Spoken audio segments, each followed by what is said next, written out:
show starts in 10, 9, 8, 7, 6, 5, 4, 3, 2, 1, go.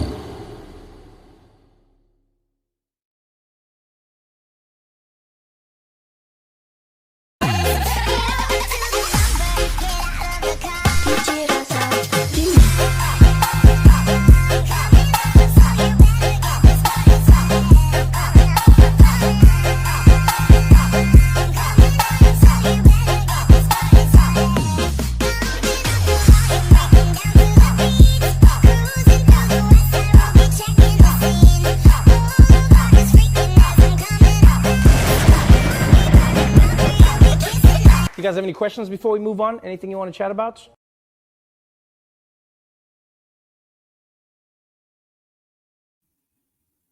Good morning, good morning, good morning. Come on in, come on in, come on in.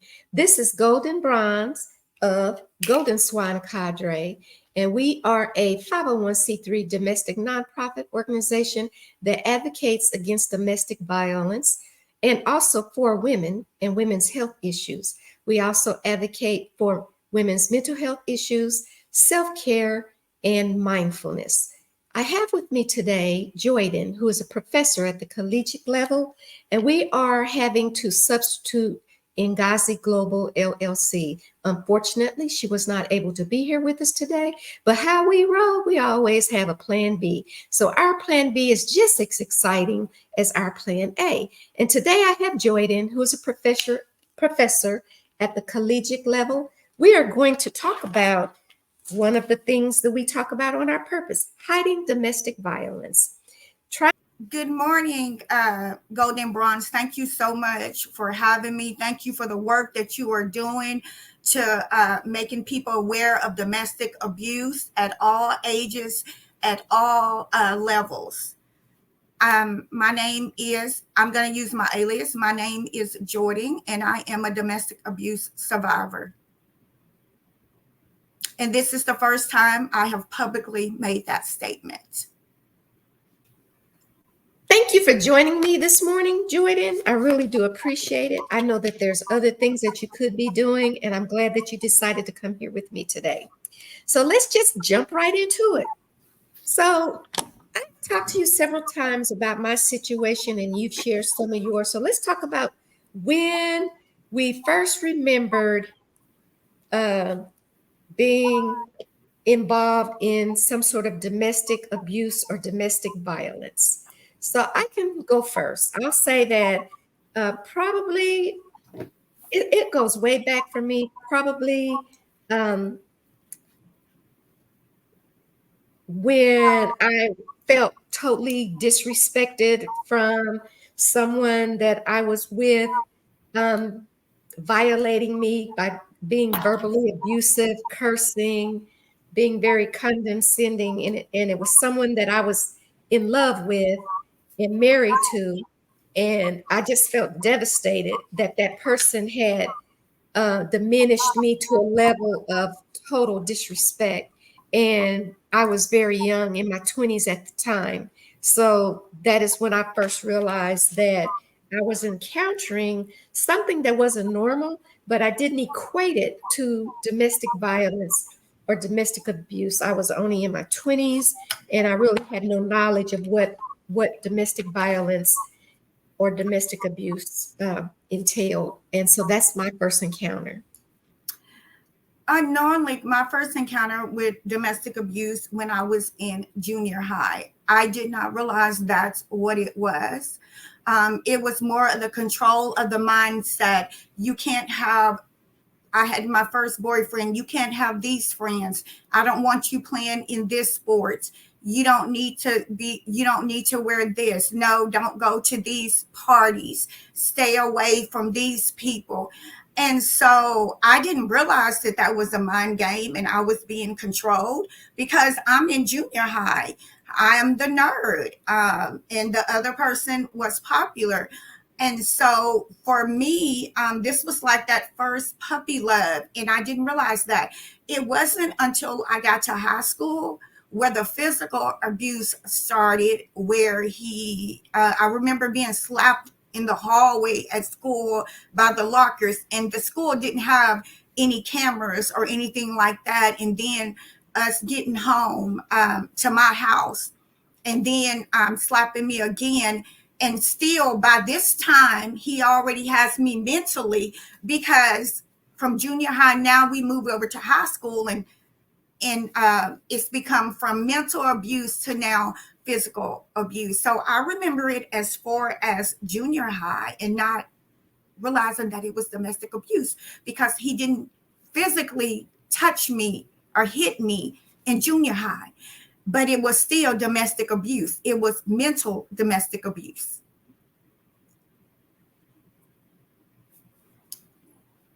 I can't hear you, Golden Bronze. I'm sorry. That is one of the things that we touch on in Golden Swan Cadre, is that people think when you say domestic violence that is strictly just physical. It is emotional, it is verbal, it is financial, it can be spiritual. If you have two people that were of different religious denominations prior to getting together, it can be psychological.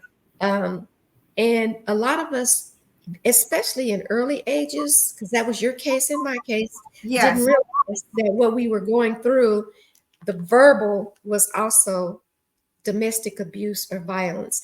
And a lot of people experience that not just from their interpartner relationships, but from family, uh, parents that curse at their kids and demean them and tell them you should be like this or you should be like that. That's a form of domestic abuse. It's emotional, it's psychological. It gives that child a sense of insecurity, low self esteem. They go through life thinking, I'm not good enough because my mother or my father said this. I'm never going to be this. And you're not any good because you're that. And so we don't realize that we're here to reach people across the board that really don't understand how easy it is to become a domestic abuser. A lot of people are not aware that they are the abuser. And so I'm like you. I was not in my teens, but I was in my 20s when I started experiencing it. And I probably was in my 40s when I realized what it was. So I went 20 years without really being aware that what I was experiencing was not normal, that it was abuse, you know. And it's just really hard to comprehend that people go through all of their lives sometimes not knowing it. And the next thing that I wanted to ask you, and I'll address, is how did it make you feel when you realized that you were a victim of domestic violence or abuse? They're synonymous. When I it I believe that by the time I realized it, I was so far in, and that I was more scared of losing him and being by myself, because you have to understand, he's the popular football player and I'm just this little poor nerdy girl. And so in public, our relationship was the ideal relationship. He would carry my books to classes. He would have the purse. So nobody knew. All people knew is that we were together for years, and we looked like this little perfect couple. And so I didn't want to lose that. And so I continued to allow for it to happen. When I realized that it was domestic abuse, or when I realized it had gone too far, is at the age of 16, I became pregnant. And we had a fight. And I remember being on side of the wall, he having me up against the wall, and he choking me. And then next thing I knew, I started bleeding real bad, really bad. And then I ended up going to the hospital. And while I was at the hospital, I could barely walk. I was walking on my tiptoes. I was hurting so bad. I didn't realize I was having a miscarriage. And at this point, no one knew I was pregnant but my mother and him. And so I went to the hospital. And while I was at the hospital, I went into the bathroom and I passed everything. And I had my miscarriage in the bathroom. And no one, still to this day, this will be the first time people hear this, that even family members did not realize I was pregnant. And my aunt, who has passed away, one of the things she wanted to do was protect my image. And she says, okay, we're not going to tell anyone. All she knew is that I was pregnant and I lost the baby because she had to take me. She says, we're not going to tell anyone. I don't want you to be embarrassed. You're smart. You're going places. So she wanted to protect that image, but still she did not realize that that baby had been choked out of me. And that's when I realized it was domestic abuse. And that's when I really started fighting back with everything I had, everything that I had in me. Wow, Trina, that's awful. I mean, that's horrific. But let me ask you this. Emotionally, what did that do Emotionally, afterwards? I mean, lost like losing the no baby? self-confidence. I did not have self-confidence. I used to always, growing up, I was really skinny, tennis shoes, jeans, a ponytail. So I was tall, skinny, and lanky. Occasionally I would dress up, and that would be, occasionally I would dress up in everything. But what really got me from that situation is that after my aunt and my two aunts died in a car wreck, I went to live with my aunt and uncle in Virginia. And so I left him then. And when I left, I didn't realize I was pregnant. And so I'm pregnant again. And by this time, I think I'm like 18 because I'm 18. And well, I'm just turning 18. I'm about to turn 18. And so I leave not knowing that I'm pregnant, and I got away from him. And then I had the baby while I was in Virginia. But then when I left Virginia, I came back into the situation that I had left. And so it started again. A year went by, and then it started all back over again. But still, I didn't have any confidence. I still did not have confidence. Even though people always told me, you're smart, you're pretty, you can do anything, but the mind game and the control of him saying, you're not going to find anybody better than me, it stuck with me. And it wasn't until he started doing it in front of my children that I decided I've got to make a change, because I didn't want my son thinking this was okay to do to women. And I didn't want my daughter thinking that it is okay to be abused. So when he started threatening me in front of the kids, that's when I decided it's time to leave.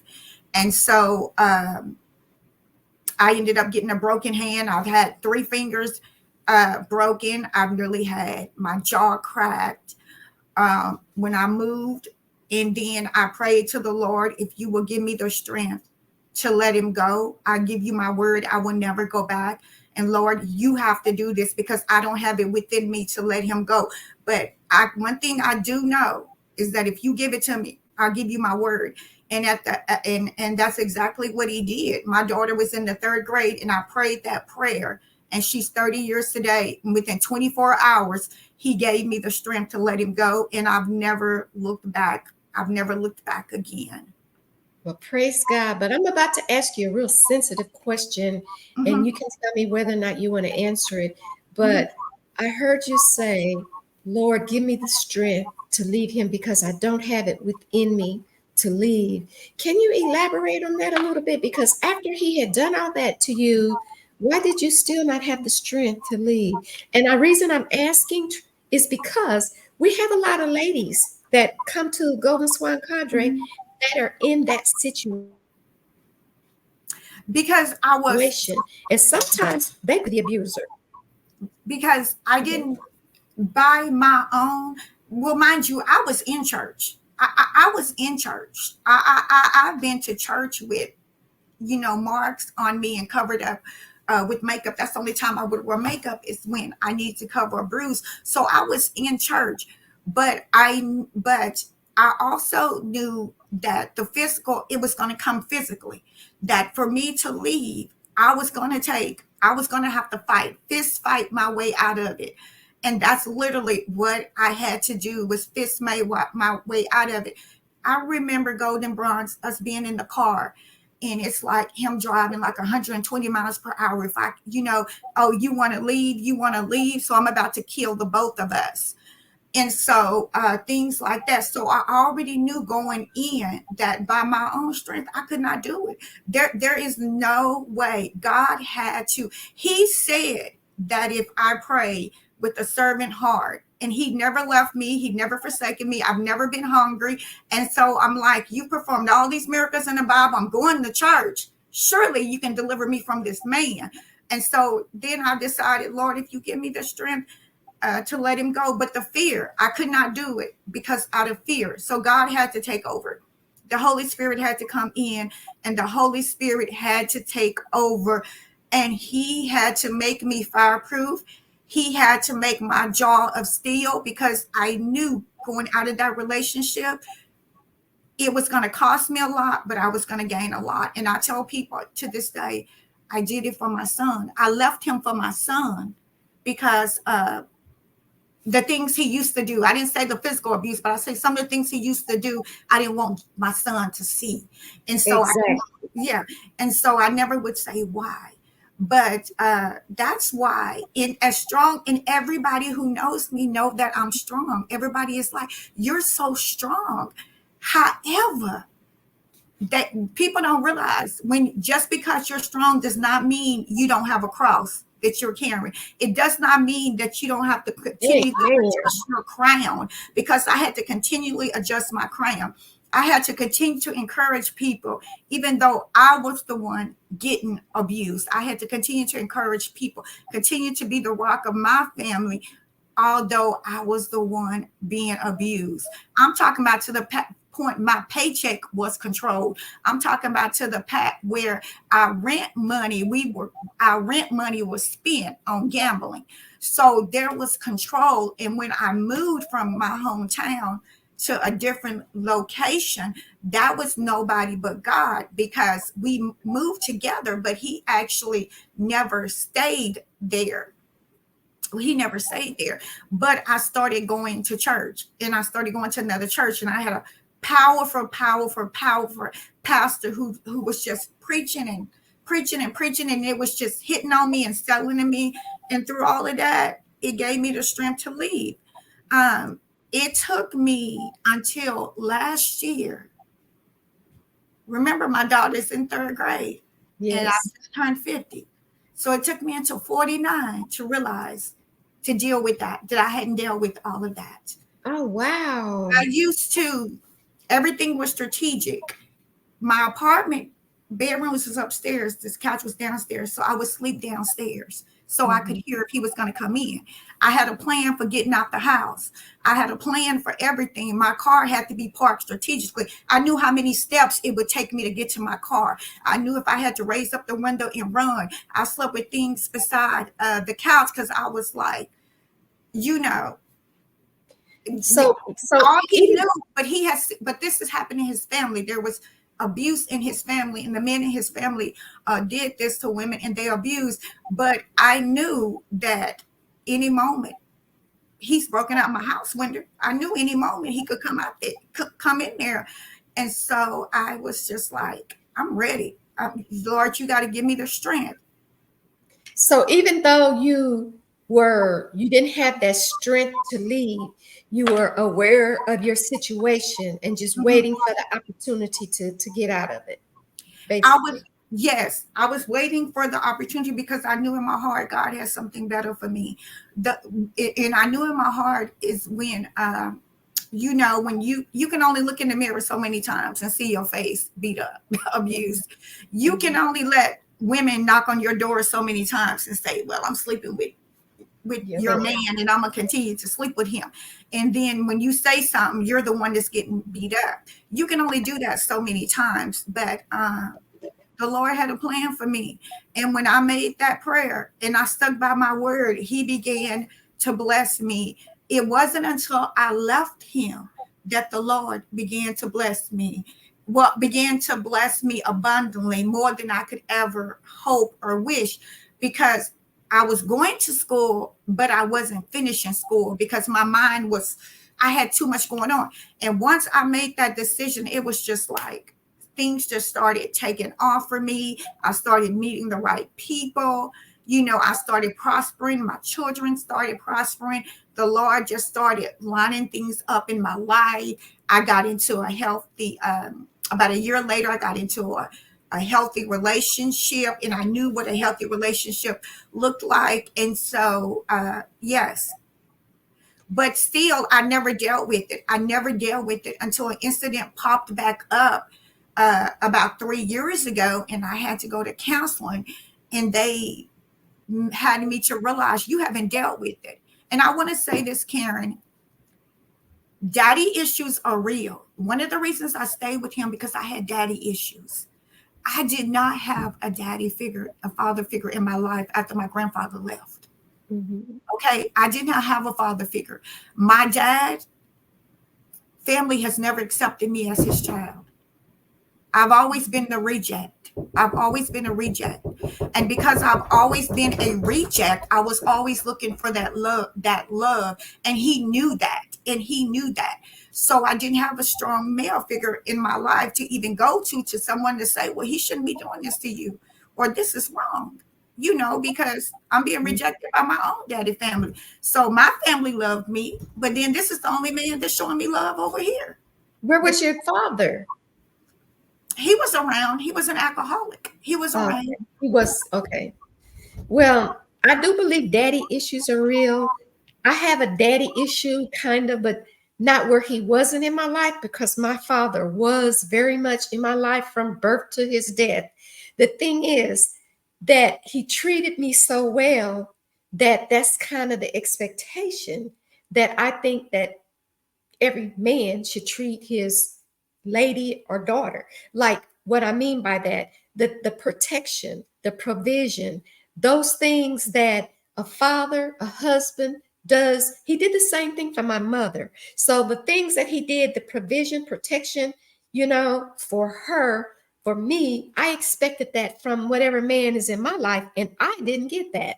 I didn't get that protection. I was abused. I didn't get the provision. I was the provider, basically, the sole income earner. And the things that I was looking for in a marriage, I didn't get that in mine. And I stayed because I came from from a family that was never divorced. I mean, they separated in death. To death did my father, my father apart from my mother. So my expectation was, regardless to whatever, I didn't see my father abuse my mother. I never heard my father say a cuss word, let alone to my mother. Right? I came from a religious, spiritual background of preachers, elders, ministers, evangelists, deacons, deaconesses, which is what my mother and father were, from generations on. And I didn't see a lot of divorce in the family. So I thought, I just have to put up with it. But I didn't have to put up with it. That's just what I thought. And one day before my father died, he heard my husband say something to me when I was trying to get him to help me do something. He said, "That's bitch work. I don't do that. I don't do bitch work." And my father heard that. Now, this is a man that had sisters and a mother. And my father pulled me aside and said, ask him if his mama is a bitch and them 8 sisters that he have, because I'm sure they do that kind of work too. And then he said, "And daughter, let me tell you, this is not a man that God would want you with. He does not want his child with a man with this mentality, with this, the ideology that this is how he's supposed to treat his wife and 2 daughters," because he was not very nice to them either, really. So they say. I was always working the night shift, and I don't think they were telling me the truth. I was just always working as many night shifts and double shifts as I could get, because I just told you I was a primary wage earner. So every opportunity I had to work a double, I took it. And it was always the night shift, or the 3 in the afternoon to 8 o'clock the next morning. I spent a lot of time away from home working until my daughters got in high school. And then I decided I needed to be home with them, for obvious reasons. And that's when they started telling me stuff that they were enduring while I was at work, which devastated me and broke my heart because they didn't tell me until then. But I say to this day, sometimes the reason I have problems is because I'm looking for a man that is a man that knows his job is to protect and be provision for his woman, his family. And I won't settle for less than that. I just, if you can't, you don't have to provide for me because I can do that, but you need to protect me and not hurt me. You can't abuse me and be my protector too. It doesn't work that way. And I'm sure that comes from what I just told you, my upbringing, not seeing it, thinking that a family is to be cohesive until death do you part, but God doesn't want his children out there getting abused and misused. And sounds like some of that comes from narcissism from your husband to mine, even because he demeaned me as well, calling me dumb and stupid and ugly and all that stuff, which I'm none of that. And I was very controlled. I had no friends. My friends were his friends' wives and his cousins' wives and stuff like that, but not people that I met on the job. If I wanted to go hang out with ladies on my job, then I had to be sleeping with some man. And come to find out, that's the things that he was doing. So the very things that he was doing, he accused me of doing. And I don't know if it was my brother years later or my father before he died said that usually when people are doing things, they will accuse the spouse of doing it as well. So more than likely he was doing it, even though I didn't have the proof.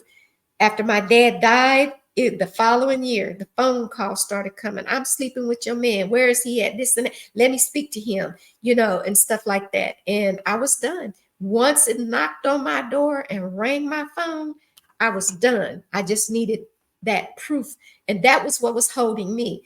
And I'm not rationalizing it because I've had the therapy afterwards, but I was staying for my family, just trying to hold it together, which I didn't. I eventually put him out before they graduated high school, but I was trying to make it to that finish line. And I believe I had told him we probably won't be together after Bianca graduates from high school. In my mind, I was conditioning myself to do that, but it came sooner than later. So I understand the daddy issues. They're alive and real. And golden bronze, it wasn't my husband because I didn't get married to years later. It wasn't my husband. It was the first boyfriend that I ever had. Oh, The first wow. boyfriend I ever had, the guy that I lost my virginity to. So one of the things I want to say is that I made that vow that if the Lord leads me, if he would give me out that relationship, I never go back. But I also said I never let another man treat me like this, Lord. If you give me the strength to leave, I will never allow another man to treat me like this. And I have held that. And sometimes in holding that, women, we are by ourselves because we refuse to be mentally and emotionally and physically abused. When one of the things that when I was married, well, let me back up. One of the things is that when you have been in an abusive relationship, you get this hard shell on. We get this hard shell on us sometimes, especially me, where I'm like, well, you're not going to talk to me any kind of way. You're not going to treat me. I'm the alpha in this relationship. I have been holding it down by myself with these kids for so long. Even when I was with him, I still had to hold it down. So when I would get into another relationship, I would let him know up front, you're not going to treat me anyway. You're not going to do me any kind of way. And you're not talking to me any kind of way because I can leave and I can be all right.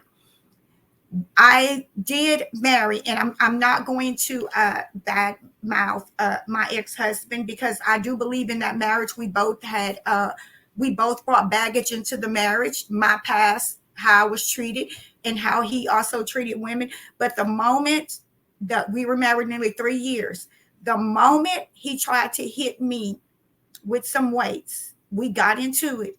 I went and filed for my divorce. There was no discussion because I gave God my word. And if you would threaten to hit me and pick up the weights, I'm not waiting to see what you're going to do next. I filed for my divorce because I'm not going to do this before.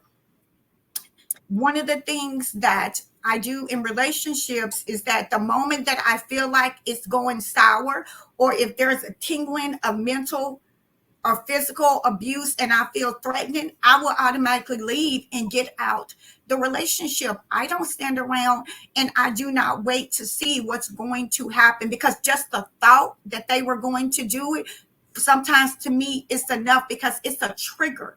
It's a trigger. So I'm like, okay, let me just leave and let me just step out of this. Let me just step out of this relationship.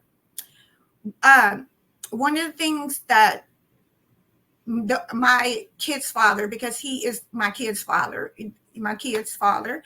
and he did later come back and he apologized to me. But it wasn't until he realized that I had changed.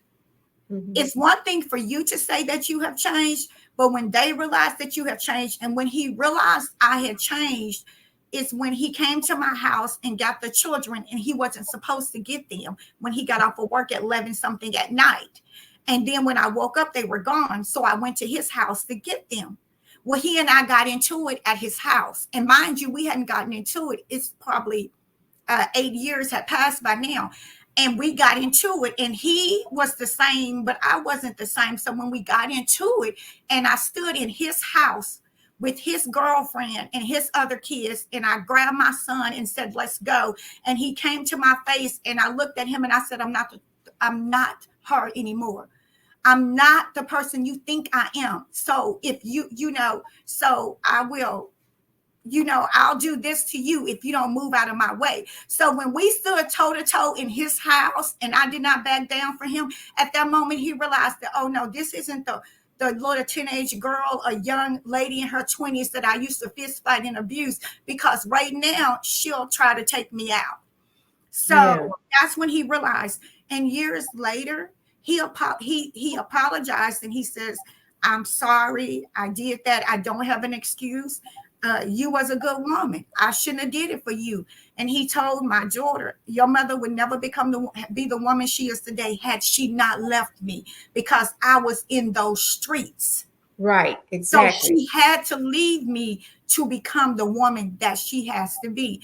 And he's had to watch me be successful. He's had to watch me earn my 2 masters and do public speaking and move up through the ranks. And I don't wish him anything but the best. When we graduated from, my daughter graduated from high school, we all went out to dinner together, me, my husband, my now ex-husband, and the lady he was with. And so we were able to do that years later. But that took years. But still to this day, we have conversations, but it's only about the kids. We only interact if it's about the kids. And I know we think, well, they're adults. What could y'all interact about? Well, sometimes as adults, kids go through things, and sometimes we have to get on the phone and we have to talk about it to do what's best for our adult kids and how to help in a situation. But it took me years to get through that way. But it was counseling that really helped me, that really realized that I was still parking my car mentally as though I was in an abusive relationship. Now, I'm talking at the age of 49. I hear you, girl. I was still parking my car, and I still knew how many steps it took to get from my bed to my car.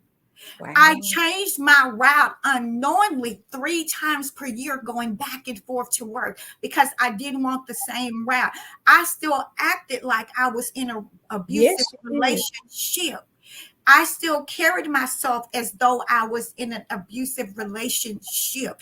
It wasn't until I went through counseling that I was able to let that go and release that baggage, because I'm like, Lord, you don't want to ruin anybody else, and they come into my life with my baggage, and I ruin what you have for me, for them. And so help me to work on me, so I'm able to receive what it is or who it is that you have for me. But I had to release all of that and stop living like I was still in an abusive relationship, because it wasn't until last year And I was still living like that. I was an abusive. And just because I'm successful, just because I can stand before people, don't mean I don't have scars that you cannot see. It does not mean that I didn't have to carry crosses, and I didn't have a lot of sleepless and crying nights. Because I did. And the last time I cried over it, the chains got broken in counseling, is when I had to have the difficult conversations in counseling. And she said, I'm going to peel back the layers. And when I peel them back, it's going to hurt, and you're going to do some crying, and you're going to do some shedding. But when you come out of it, you're going to be all right, because it would have released. So last year, a year and a half, I was off of work. And I went through counseling, and all of that had to come off for me. So I'm ready now. I didn't realize, I've known you about 5 years, that you were still living in that shadow of domestic violence, that you took different routes to home and from work, and that you were still carrying that baggage. And I can tell you that you should probably continue with the therapy, because it's good. And I'm going to say this, my ex is resting in his eternal place, wherever that is. So that chapter is closed. And I don't mention his name for that reason, just trying to show some level of respect. Not that I owe that, but I don't use names for that reason. But I'll tell you that I was afraid of him as well. He was a math teacher and a coach, and very bulk, and my right thigh was big as his arm. I was definitely afraid of him. And I was very passive in marriages. I in relationships too, very passive with men. Let's say that. And I think that comes from, and Lordy, my mama probably gonna get mad at me, but at some point I saw her emasculate my dad sometimes, and I felt sorry for my father. So I always said I was never going to do that in a relationship, but I took it too far to the left, where I didn't speak up at all for myself.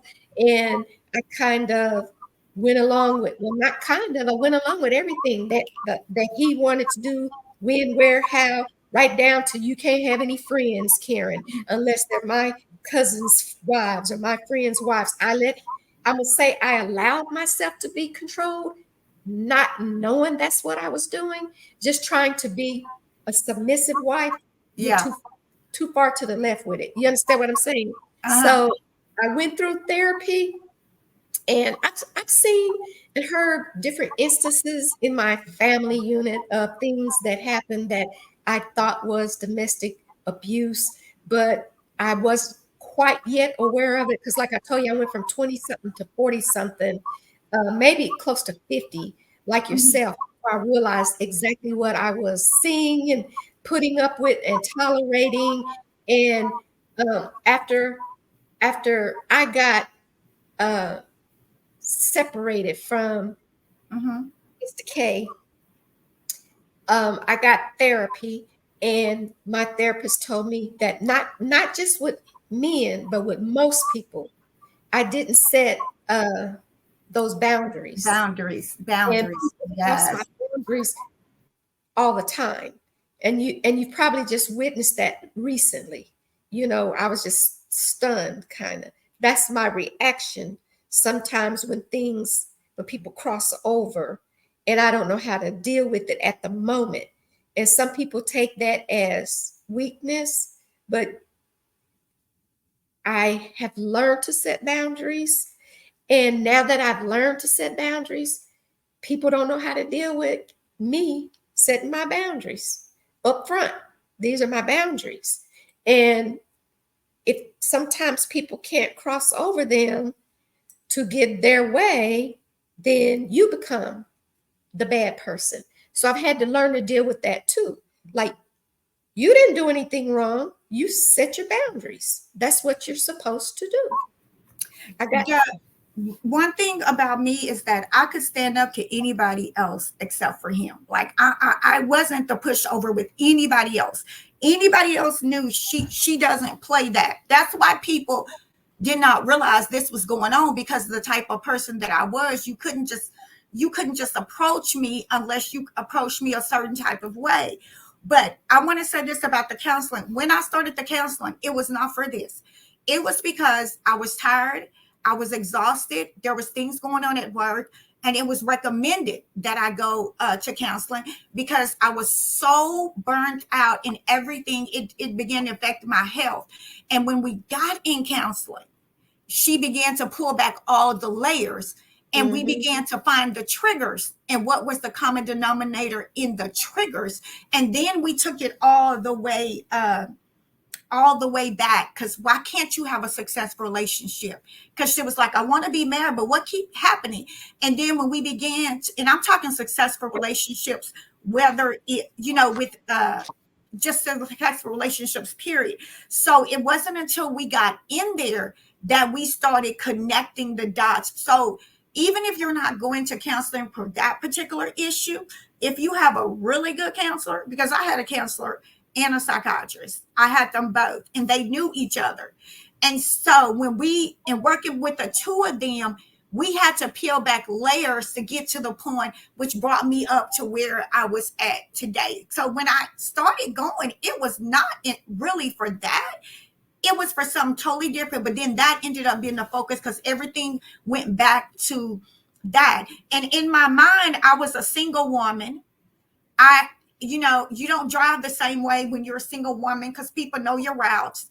That's what I was attributing everything to, is, oh, I'm single, I'm in the city. No, that's not what it was. I was still living in that state of mind, thinking I was doing it for another reason, but those were the same habits I was doing when I was abusive.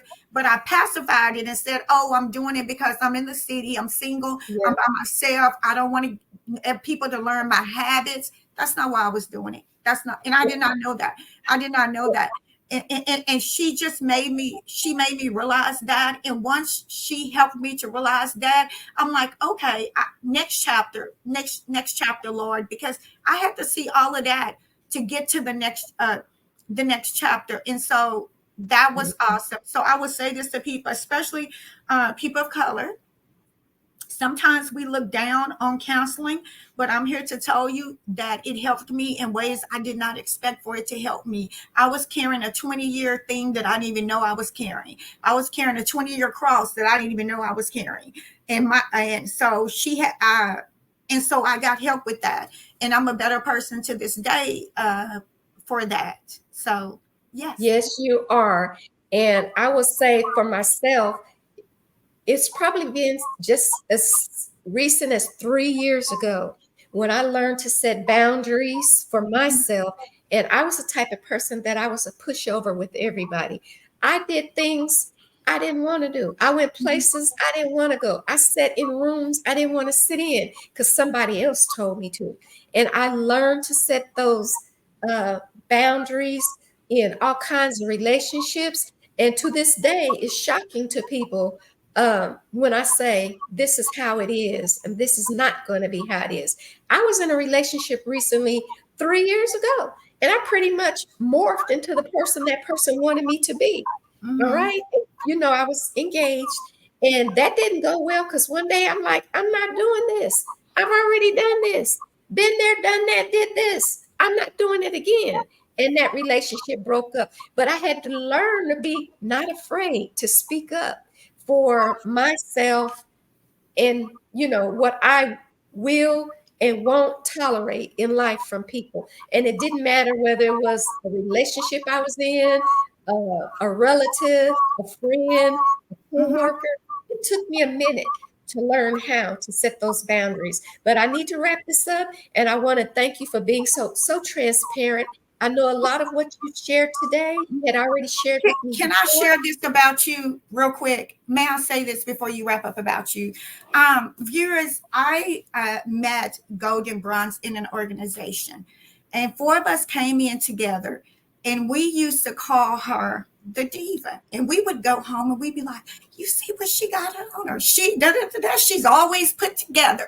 So we would call her the little diva. She didn't know we was watching her. She had no clue that we were watching her. We would conversate to her. So when we saw her, she's always put together.